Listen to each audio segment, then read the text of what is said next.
Okay, so should I start?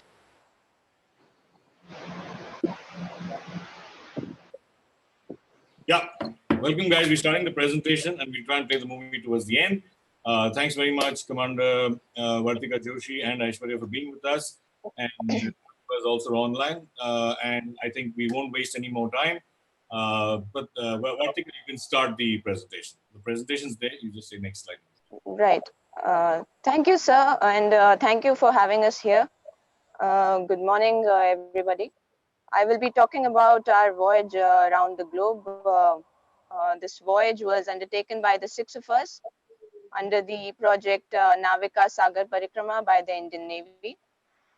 We can start off with the presentation.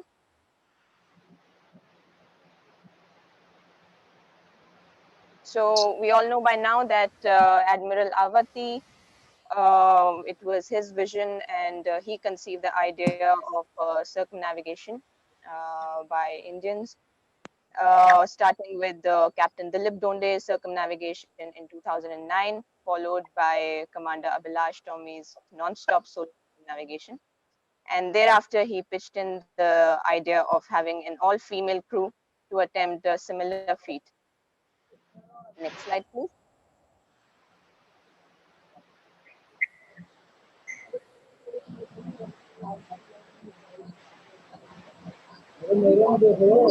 May I have the next slide?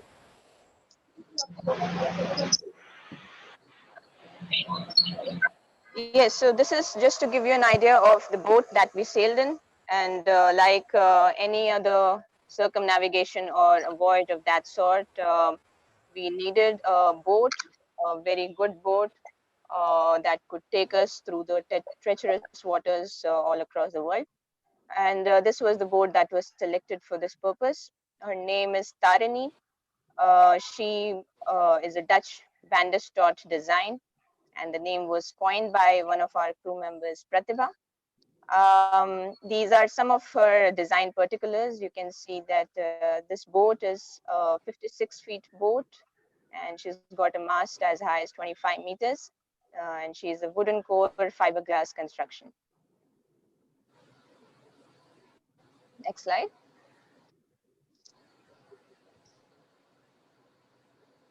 Okay, so let me start by introducing the team. Out of over 30 volunteers, the six of us were finally selected to be part of this expedition.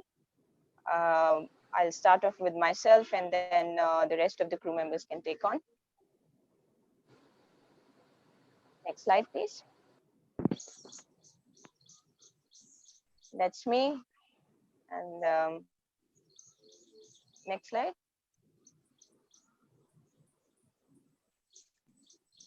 Okay, so I come from the mountains of Uttarakhand, and my parents are both educationists in psychology and Hindi literature, and my younger brother, he is doing a job in Netherlands. It might sound a little weird, but I had not seen the sea until I had joined the Indian Navy. And I was doing my bachelor's in aerospace engineering, but I was parallelly intrigued by the idea of going into the oceans, exploring the oceans, and learn about seafarers and their lives at sea. And that was possibly the biggest reason for me to opt for joining the Indian Navy. And I consider myself fortunate that I got the opportunity to circumnavigate. And when that came, I volunteered for it without a second thought.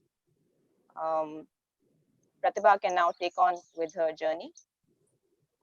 Good morning, everyone. I'm Lieutenant Commander Pratibha Jamwal. I hail from Himachal Pradesh, Kullu district. I will request for the next slide, please. The next one. So I, by educational qualification, I'm an engineer. I did my whole education studies from Himachal itself. I did electronics and communication engineering. Being from Himachal, I always wanted to join defense. There is a huge inclination of people from hills towards defense. But for me, majorly defense meant army or at most air force. I had hardly any clue about navy. And even today, if you speak about Navy in Himachal particularly, people will know more about Merchant Navy rather than Indian Navy. But somehow Navy came to my campus, and though I was already placed in two MNCs, but since it was a childhood dream to join defense, so I thought, why not to give it a try? Though it's not army or air force, but still it's a defense force, and SSB is not all that easy to crack. So I tried, and probably I was meant to join defense forces. And with my first attempt itself, I qualified SSB, and thereafter there was no looking back. It was my dream job. I joined Navy without any clue what is going to happen, how I'm going to survive, and what actually happens in the training. But I would say that probably I was meant for the job. I've been lucky also that during my academy tenure itself, I got to join the sailing club. There are various clubs that are assigned to the cadets in the academies. So I was given sailing club. From there, I picked up a little bit of sailing. And again, after my first posting, I got lucky that I got another chance to sail in one of the naval sailing championships. And from there onwards, there was no looking back. I came across this idea of ocean sailing during one of these naval sailing championships. And then I met Captain Dilip Donde. And I volunteered for one of the sailings from Goa to Port Blair. It was a 13 days long sail. We took a halt in Cochin. But after that particular sailing, I thought that never ever in my life I'm going to step my foot on that boat. But sailing is something, and I think all of us sailors would relate to it. It is something which is very difficult when you're doing it, but it gives you such kind of immense pleasure and a longingness that you always tend to go back to it and always tend to redo it. You want to go back to the sea, and that's how in year 2015 I got selected for this all women circumnavigation of the globe and became part of the team. Now I would request Ashwarya to continue with her story. Next slide, please. Good morning, everyone. I am Lieutenant Commander Aishwarya Boddapati. I'm currently stationed in Visakhapatnam. I'm posted here. Can we have the next slide, please? So to speak a little about myself, I belong to Hyderabad, and I was born and brought up in Hyderabad. In this picture, you can see the first picture. This was the first time I had seen the ocean in Visakhapatnam. My father was posted. My father's has retired from CISF. So when I was a kid, I was terrified of the oceans, and you see, I have joined Indian Navy now. So my entire schooling and education has been from Hyderabad, and I always had a inclination towards adventure and traveling. And also my school was located in Air Force Station. So right from childhood, I had an inclination to join the armed forces. I had a normal schooling and education like any of us would. But soon after finishing college, I applied for Indian Navy and got through it. And soon after joining Indian Navy, I got into a lot of adventure and sports activities with Navy, starting from scuba diving, bungee jumping. You can also see in the picture, I went kayaking at the Yacht Club of Hyderabad. And that's how I got intrigued by a lot of adventure activities. And I volunteered to become a part of the all women crew, and I was selected. So that's a little bit about me. And over to Lieutenant Commander Vijaya. Next slide, please.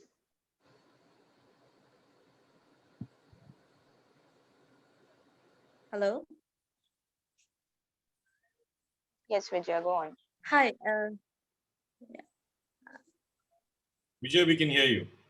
Oh, Hi everyone. I'm Lieutenant Commander Vijay. Currently, I'm stationed in the Indian Naval Academy, and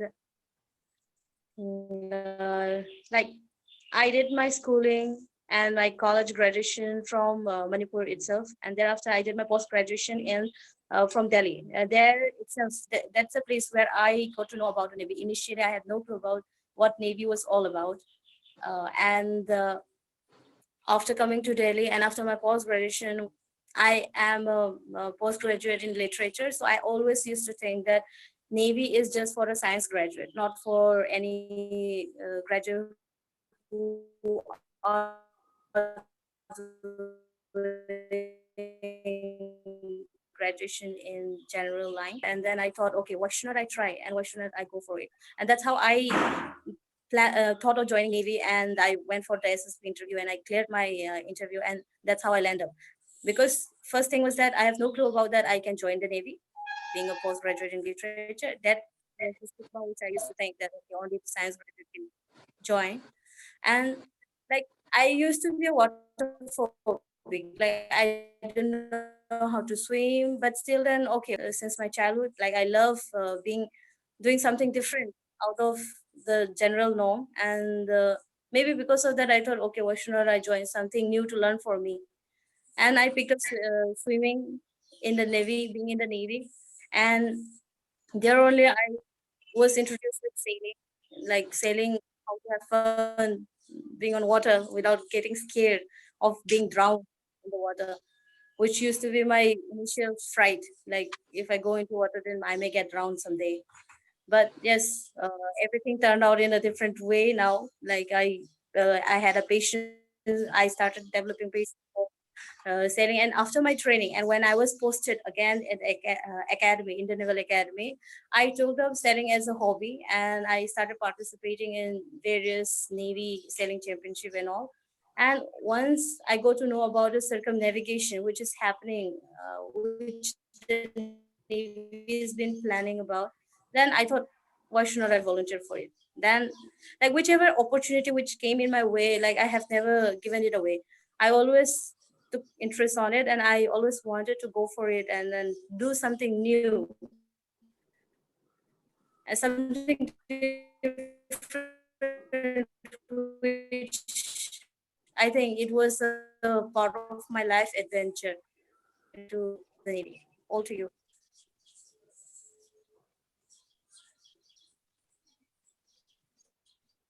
Yeah, Vartika, you can take over from here. Okay. Uh, can we have the next slide, please? Okay, so you see that we all came together from diverse backgrounds and different places in the country and different cadres of the Navy. Two of us were coming from the air traffic controllers branch with the Navy, two are education officers, and two naval architects. And moreover, a majority of us had little to no background with sailing or competitive sailing, so to say. So we basically had to start learning from scratch. And over a span of 3 years, starting from 2014, we were put through a grueling training regime. This picture you see is from the INWTC Bombay sailing facility, where we learned the basics of sailing, about the sailing theory and basic boat handling. And then soon we were sent to various naval schools in Cochin. That's there in the next slide.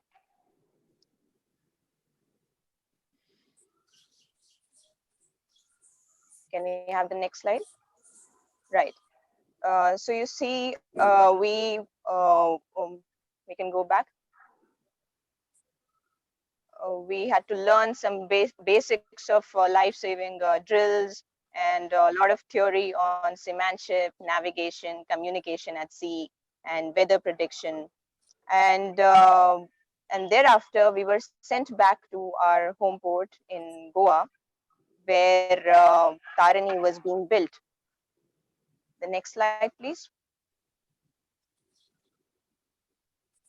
Yes, so we oversaw the construction of Tarini right since her keel was laid. And these are some of the photographs from her construction phase. We can quickly browse through them.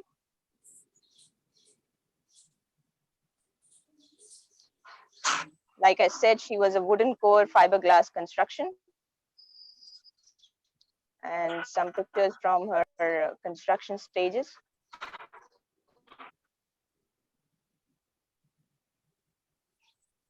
Next. Yes, that was when the boat was floated for the first time in the Devar Island in Goa.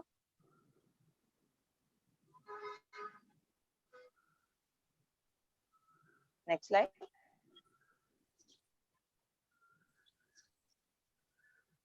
This you can see the mast being rigged by the team under the guidance of our mentor, Captain Dilip Donde, at the Captain of Ports Jetty in Goa.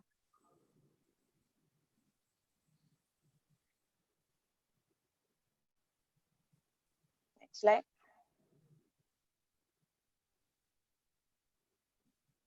And all this was in addition to us sailing on different training sorties on the first boat, that was Madei.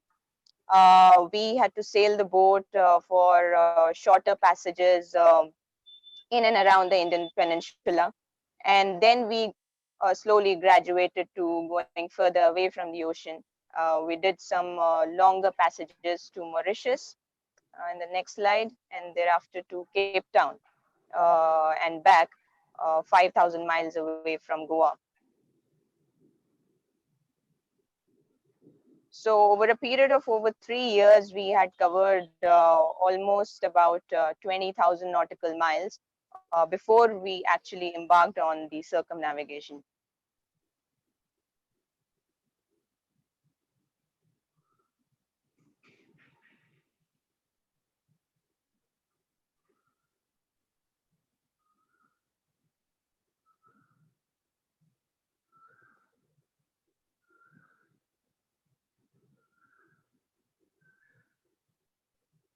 Next slide, please.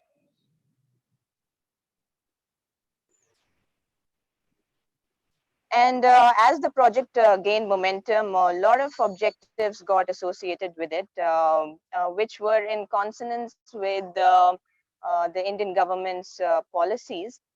For example, promoting women empowerment on a global platform.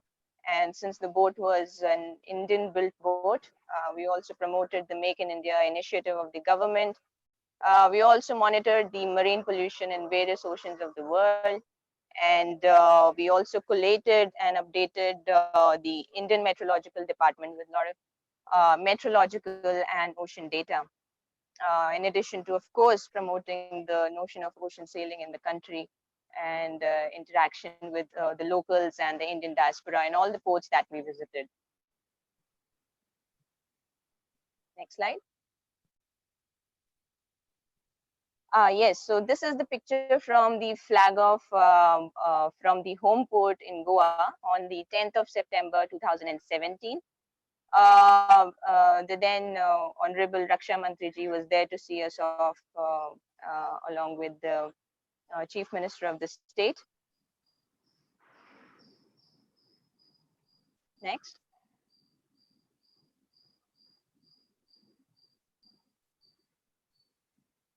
This picture shows the route that we took during the circumnavigation.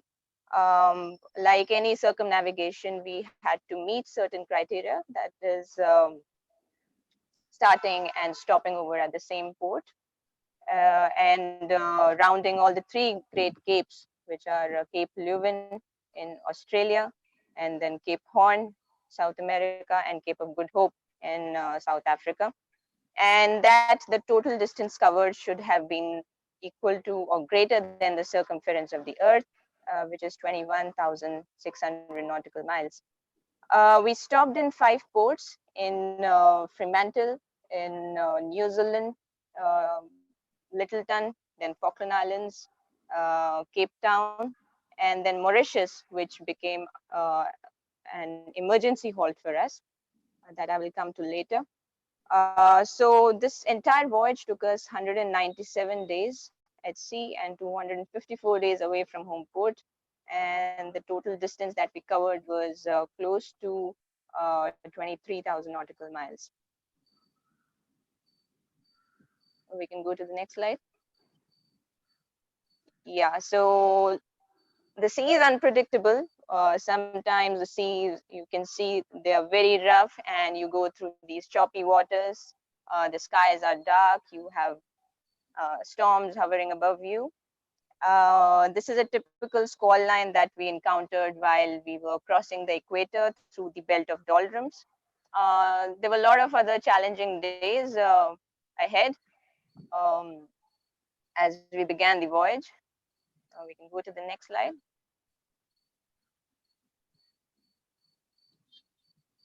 Yes, so we had to sail the boat in frigid, cold temperatures of the Southern Ocean. This picture you see is from um, the dropping temperatures as a massive storm had approached us in the South Pacific Ocean, where we encountered winds of they were as high as 70 knots, which is 140 kilometers per hour.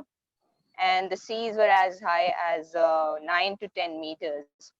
And we had to battle the storm for more than 19 hours at a stretch. Next slide, please. And then there was a time during the final leap of the voyage when we were stranded in the middle of the ocean. Our steering gear broke down. The rudder stalk you see here on the picture on the right, it slipped from its position, and we were stranded in the middle of nowhere for about a day or so. This is a makeshift arrangement that we did to fix the entire system, and then we slowly maneuvered the boat after 24 hours to the nearest port, that was Mauritius, 350 miles on to our west. And then the picture on the left you see is when we were really short of the water supply on board, and we literally had to ration on our water supplies. And these are the times that make you realize, that how important it is to value the resources that you have and use them judiciously. Can we have the next slide? And like there are tough days, there are good days also that follow. The picture you see is from the day that we were crossing the Cape Horn, which is also known as the Everest of the oceans. And we flew the national flag. It's flying high at the backdrop. So it was a great feeling. Next slide.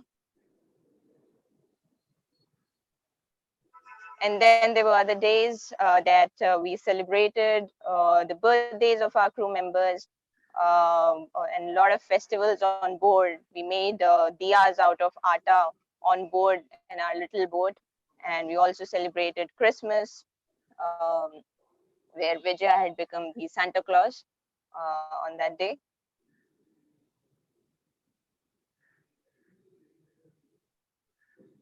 And then these beautiful sunrises and sunsets, they are always there to make you wonder the nuances of Mother Nature. Uh, Next slide. And then some beautiful days when you witness a lot of marine life. This is a whale shark that you see we witnessed very close to the Indian waters. And this really surprised us when we were returning to our home port in Goa after spending 254 days away from home.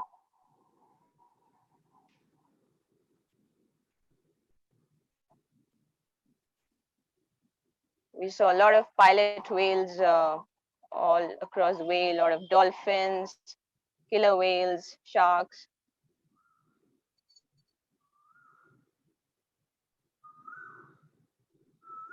And then on the 21st of May in 2018, we finally arrived at our home port in Goa, where Honorable Defense Minister was there to receive us.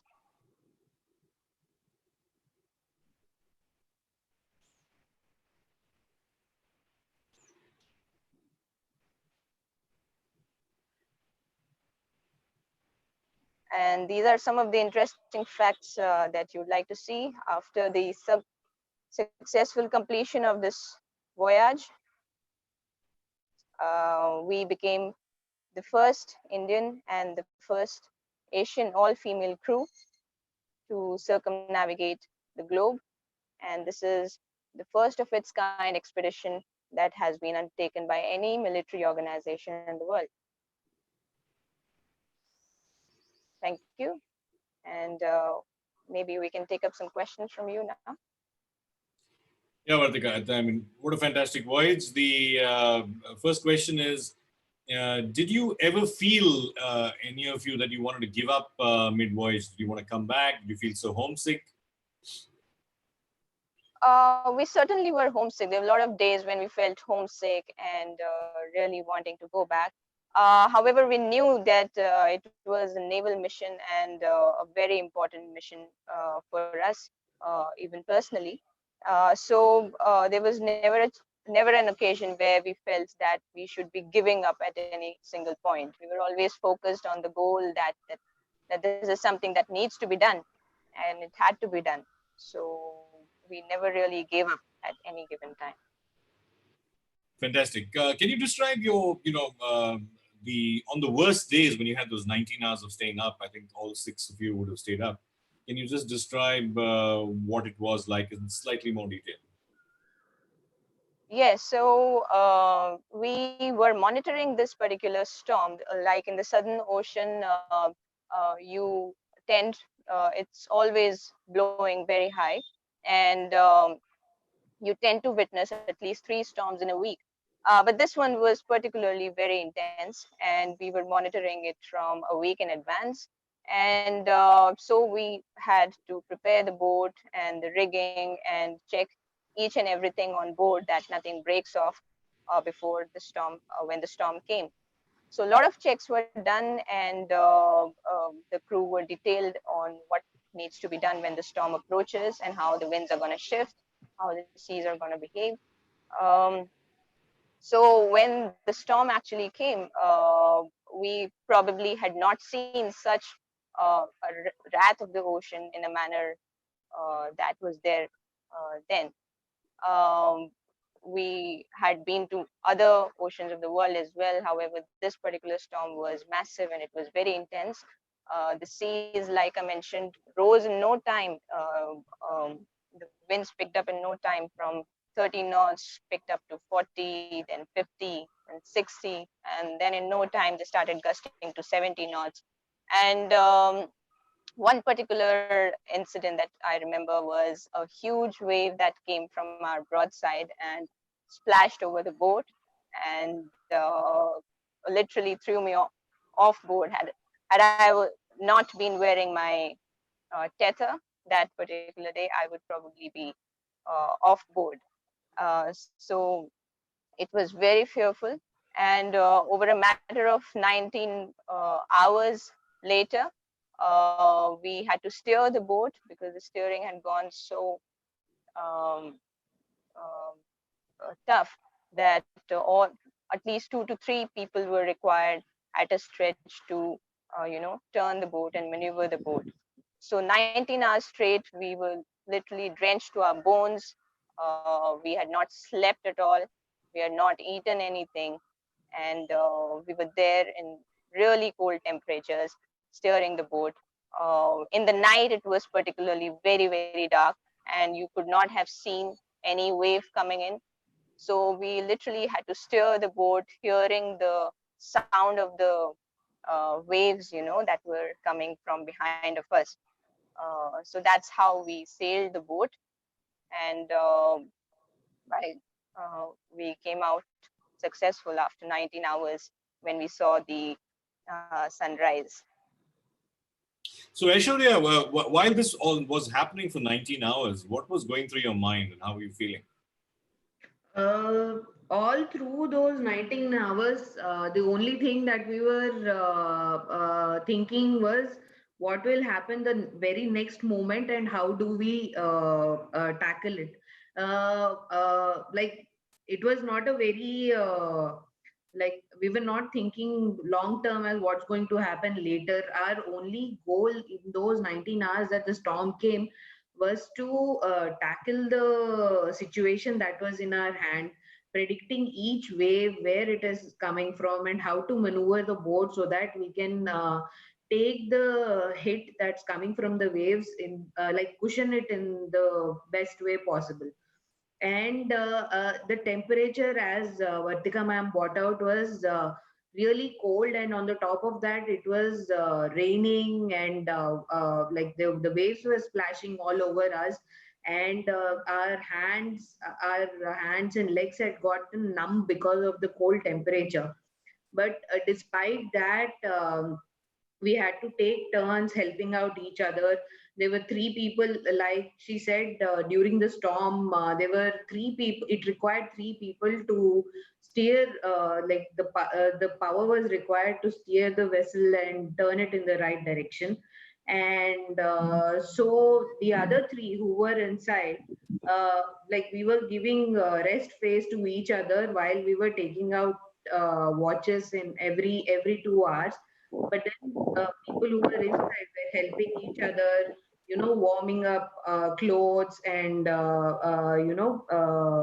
helping out. So I think each one of us during those 19 hours the storm lasted was only trying to make the situation better for whoever is encountering the whoever is outside and tackling the boat. So yes, it was a sleepless night, and it was the worst night of our lives. But then I think looking back now, I think that situation made us more stronger mentally and emotionally.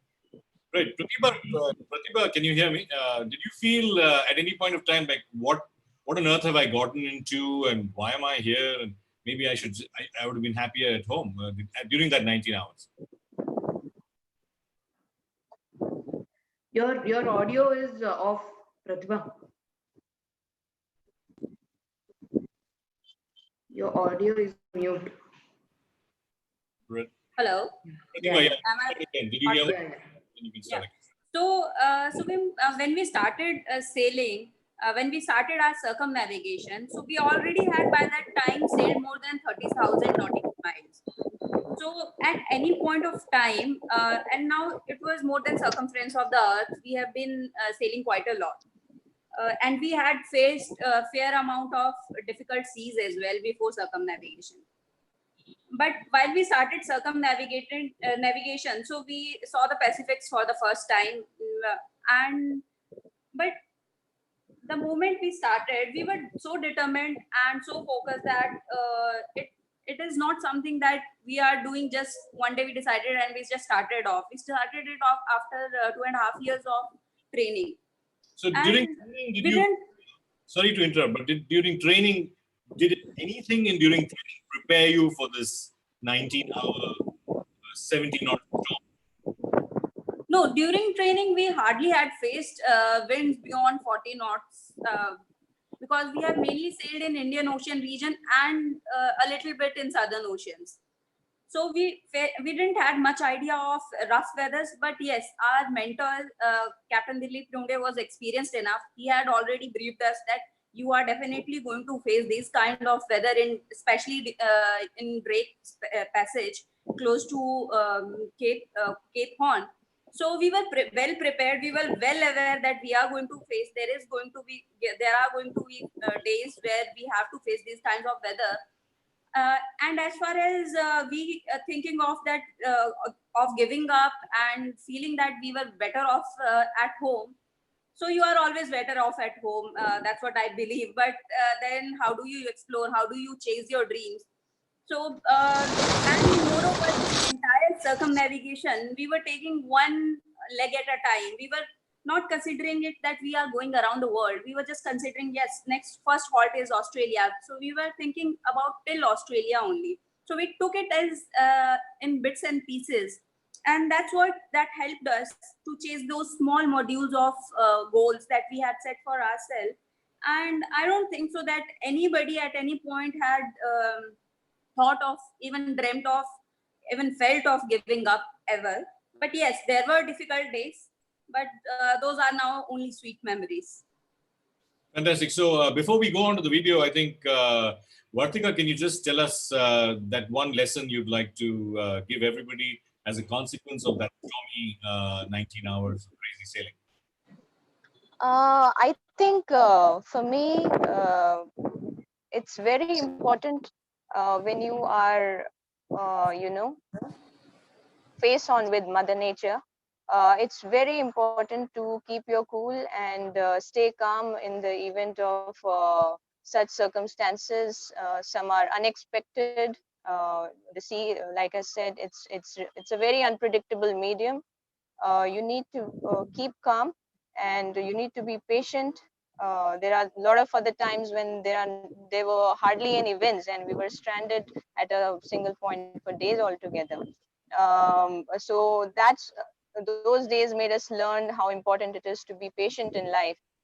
And when it got really rough, like the storm that we witnessed, how important it is to be calm and keep yourself focused on the mission and on your goal and your dream. That is something that will always keep you going through such circumstances. Basically, the voyage was like life itself, and you had these bad moments and good moments.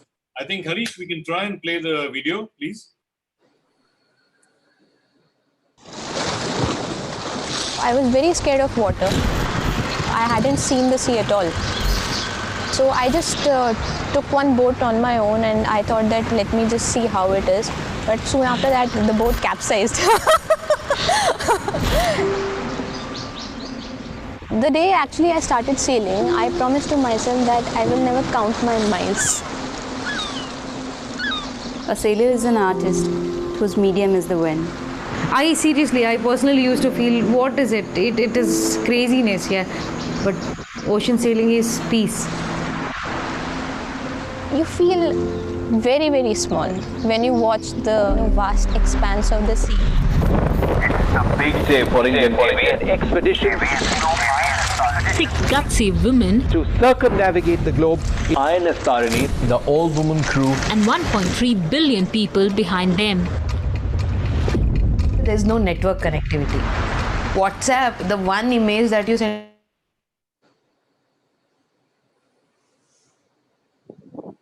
Harish, it's stored, I think. See what you can do about that.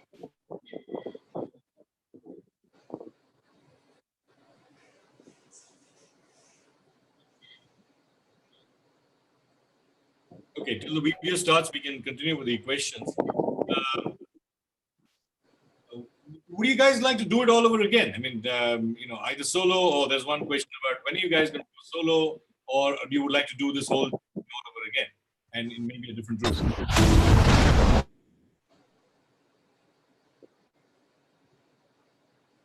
Can you guys hear me? Yes, yes. Unmuted. Yeah. So, would you like to do it all over again? And is there any other plan? Yes, given an option, we would definitely like to embark on a voyage like this again. But certainly, it's going to be an equal amount of preparation and commitment that we had shown in the first one. So definitely, it's going to be a very, very planned voyage. Okay, the movie seems to have come back again.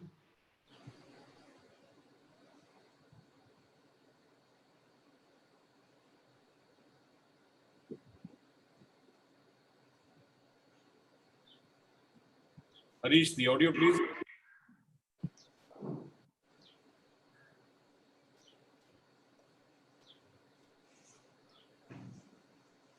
That's Dilip Donde,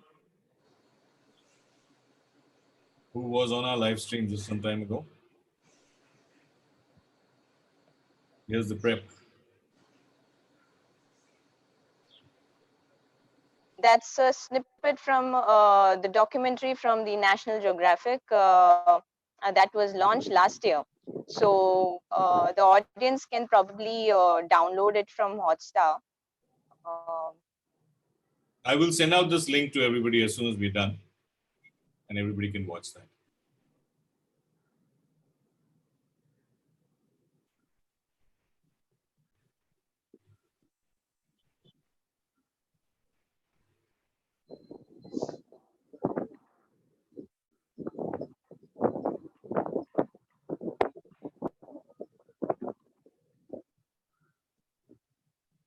Okay, the next question is on board. There are 6 of you on board. I'm sure you would have had great times, like when you had Santa Claus and you had Christmas and you had Diwali, which is lovely to see. I'm sure you must have had tough times.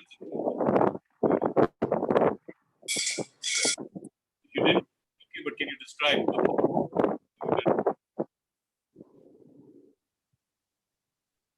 Hello? Can you hear me? Yes. Did you hear the question? The tough times on board?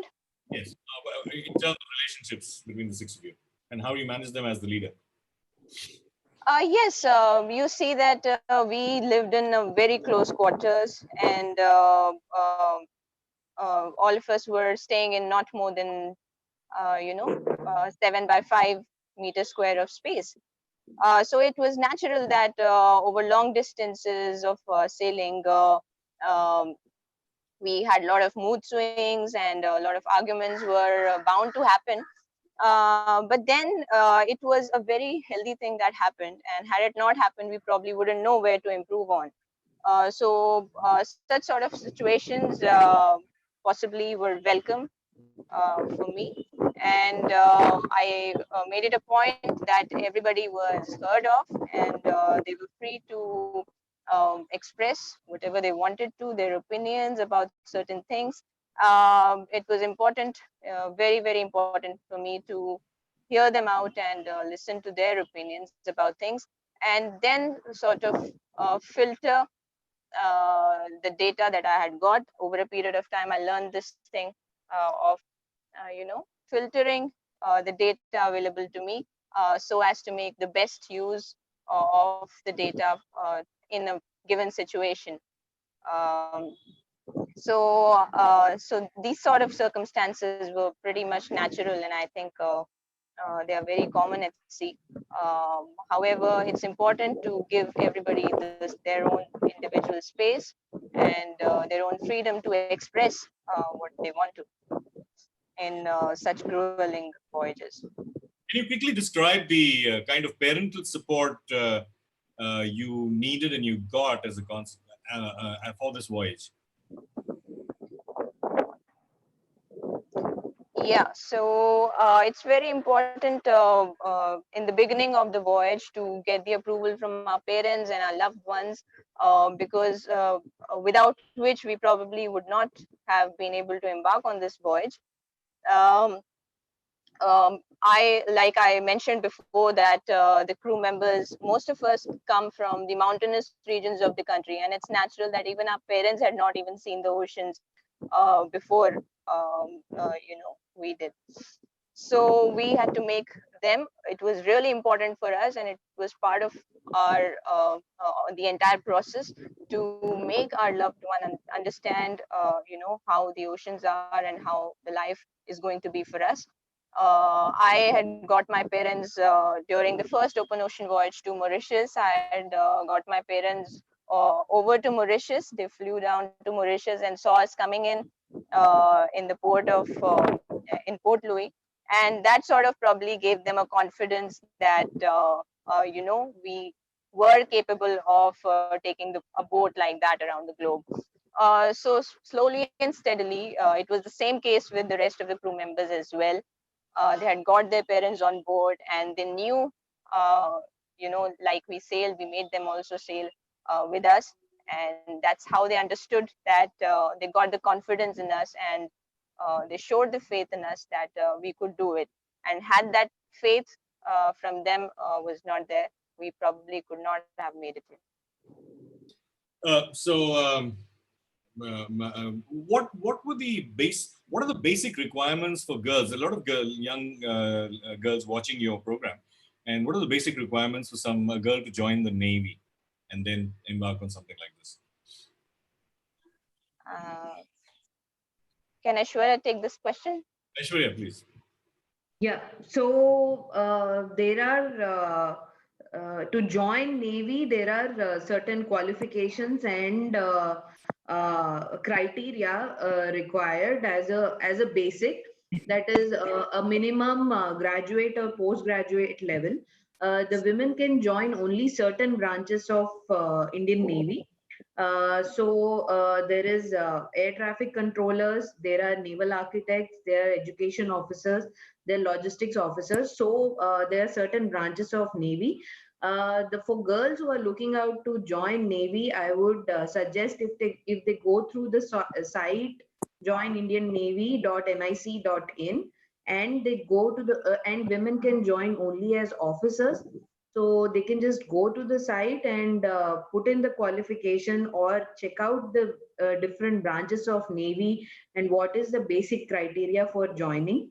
And apart from that, I think to go for a circumnavigation or learn sailing, I think it's just the zeal and the interest towards adventure and to explore the unknown that you require.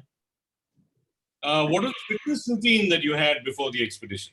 This has come from Nishant Kumar. Sorry?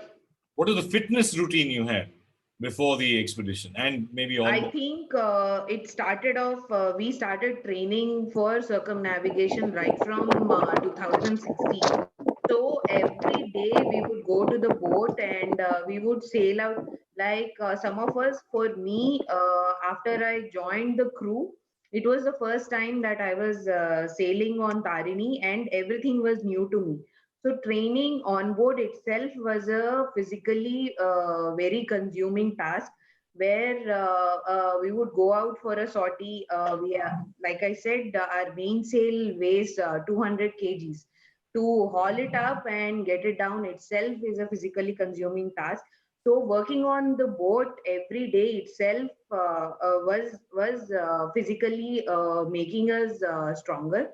Apart from that, as a general in Navy, there is a basic fitness requirement that is there, and we have to qualify it every year. So to do that, we anyways have to remain fit, and working on board as such kept us physically fit. Pratibha, there's questions for you, and this is from Nishant. Did you ever feel that there were going to be pirates along the way, and did you feel that you needed to protect yourselves? What did you guys think? So the waters that we explored during our circumnavigation were through one of the most treacherous of the seas on the planet. Even pirates wouldn't have dreamt of venturing into those kind of oceans. Mainly the pirate activities happen close to the passages that are taken by the ships, basically the shipping lanes, because that those are the ships, those are the vessels that the pirates are behind. And whereas the passage that we took was through the Southern Ocean, through the South Pacific Ocean, there is any shipping lane. There is no commercial merchant vessels that fly through that region. So there were hardly any pirates there. We were already aware of it. Yeah. And moreover, if you see the region of southern of the African region, through which during the last leg of our voyage that we had crossed, which is from Cape Town to India. So close to Maldives, I would say that there were certain there are certain activities which tend to happen, but there was since we all are Navy, it's a Navy's event, it's a naval operation that was undergoing. So there are always naval warships that are patrolling in that particular region. Not just Indian Navy, various other naval ships are also, warships are always there. So we were more or less well aware of the fact that we are safe because of the choice of the passage that we have taken and the presence of the warships around. Yeah. And I'm sure pirates would think 10 times before trying to board a ship with 6 naval officers on board.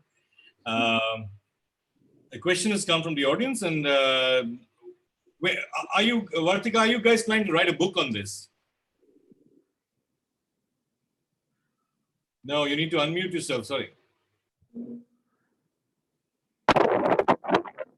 Are you guys planning to write a book? Certainly, we will write a book in due course of time. It is on its way, and the Navy is also coming up with a coffee table book in due course. So it's on our list. The book will be out at some point. Another question is, when do we see the serendipitous team, each of you planning a solo trip?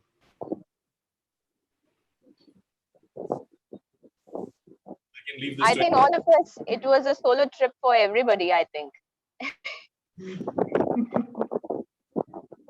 We, as an individuals, it was a solo trip, and all of us have got our own individual stories and experiences to share.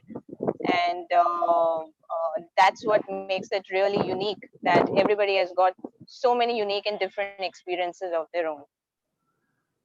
Yeah. So even when I it think comes we to would not be writing a more book, greedy. yeah, even when it comes to And writing, not each one has a different, set of experience that we have. So probably like 6 of us will come out with 6 different books, and the entire circumnavigation will have 6 different versions if you look it from each person's perspective. What were your modes of communication with the outside world, and how frequently would you do that? Vartika, you could take this.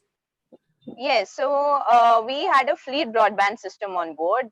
It's a satellite communication system which we used to, disseminate our position reports twice every single day. So the Navy was very regularly monitoring us of our position, and we were conveying our position reports, our current GPS reports to them.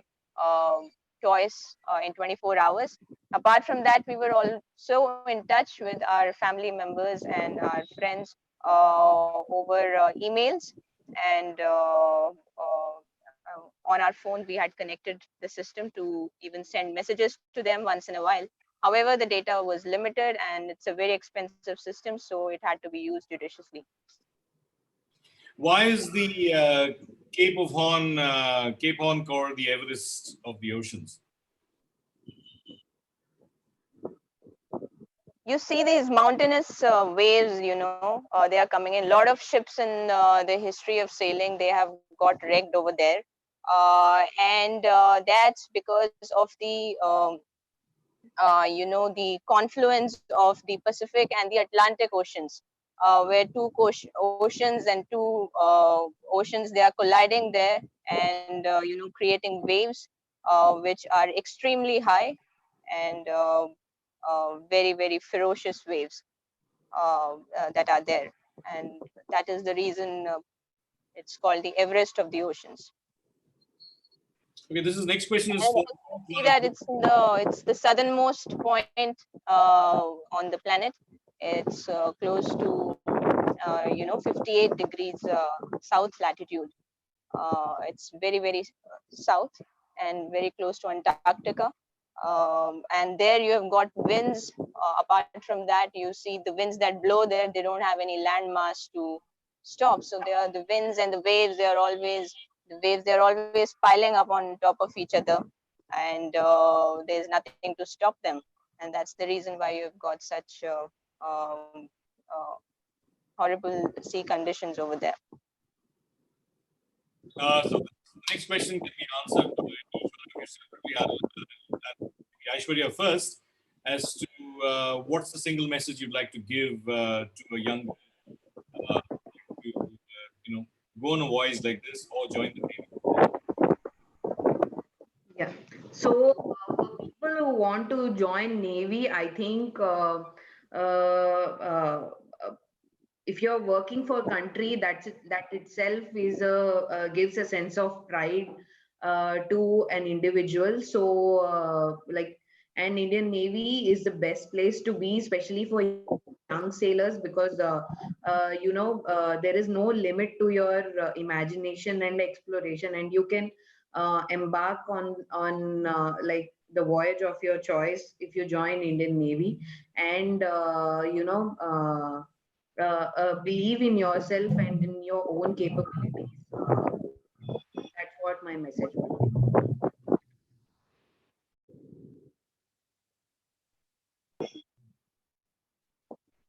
Kartika, Yes.